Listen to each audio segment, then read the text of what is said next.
አይ ጉንዳኖች እነርሱም እያገለገሉ ነው። የእነርሱ አገልግሎት ግን ትርጉም አለው። ስራ መስራት ነው።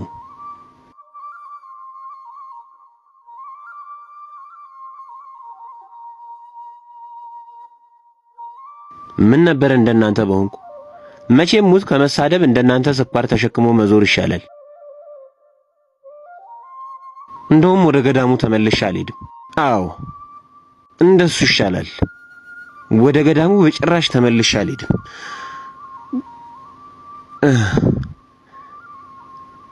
ግን ደግሞ ለንስሐ አባቴ ምን እላቸዋለሁ? ስለምን አልታዘዝኩም እላቸዋለሁ?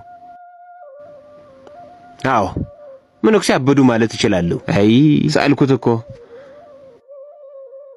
እንዲያ ስላቸው ሲያምኑኝ በበትር ነበር የሚገርፉኝ። እንግዲያውስ ምንም ምርጫ የለኝም። ሄጄ የሞተ ሰው ልሳደብ እንጂ። የቤቱ ጌታ ወይ እርዳኝ። አይድሌ ምን አይነት መከራ ውስጥ ገባሁ።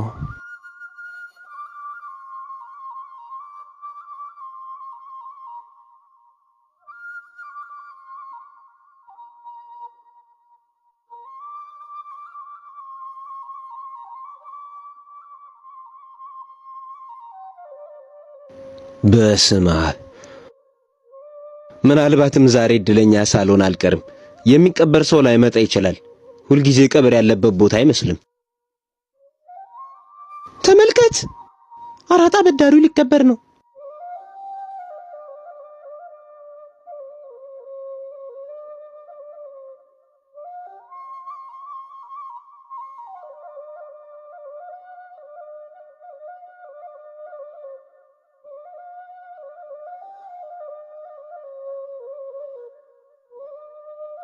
ወይኔ እድሌ። ጌታ ሆይ ማረኝ። በቃ እነዚህ ወጠምሾች እኔንም ሊቀብሩኝ ነው። ሰባኪ ምን ሆኗል? ወይም ሌላ የሚቀበር አስከሬን እስኪመጣ በጠብቅ ይሻላል። ግን ደግሞ ይሄ የመጨረሻው ቀብር ቢሆንስ? በርታቱን ስጠኝ ጌታ ሆይ። እርሱ ጨካኝ ሰው ነበር። የምትቀብሩት ሰው አረመኔና አሳፋሪ ሰው ነበር። ለምን ታለቅሱለታላችሁ? ወንበዴ ነበር። አረ እንደውም እንደርሱ ያለ አስቀያሚ ጨካኞች እንዴት በምድር ላይ ሊኖሩ ቻሉ? መቼም ለዚህ ክፉ ሰው ነፍስ በሰላም ትረፍ አትሉትም አይደል? ወይም ነፍሱን ይማር አትሉም? እርግጠኛ ነኝ።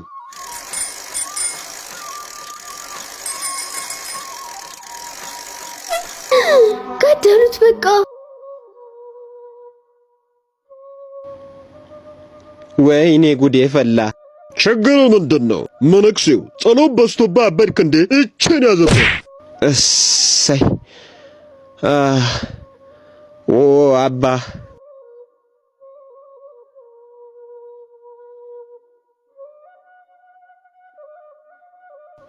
እንዴት ነው እሱ በዚህ መንገድ በረከት የማገኘው? ከዚህም ብሶ ጭራሽ ድጋሚ ወደ ቀብር ቦታው እንዲሄድ ይፈልጋሉ። አሁን የኔ ልጅ አሁን ግን ማንንም አትሳደብ፣ ይልቁንም አመስግን፣ አወድስ። ለቀብር የሚመጣውን አስከሬን ይህ ሰው እንዴት ያለ መልካም ሰው ነበር ብለህ አመስግን። አባ ቢያንስ ሌላ ቀን ቢሄድስ ይህ ቁስል እስኪድን እንኳን። እንዴ የለም ብዙም አልተጎዳህም፣ እንደዚሁ ሂድ። እንዴ ምን እየተካሄደ ነው ያለው እዚህ? ለምን መነኩሴ መሆን ፈለግ? ለምን?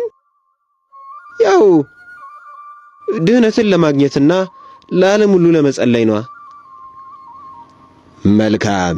እንግዲያውስ እውነተኛ መናኝ መሆን ከፈለግ ሁልጊዜም ቢሆን መታዘዝ ከጾምና ከጸሎት በፊት እንደሚቀድም አስታውስ፣ አትርሳ። አባቴ ይባርኩኝ።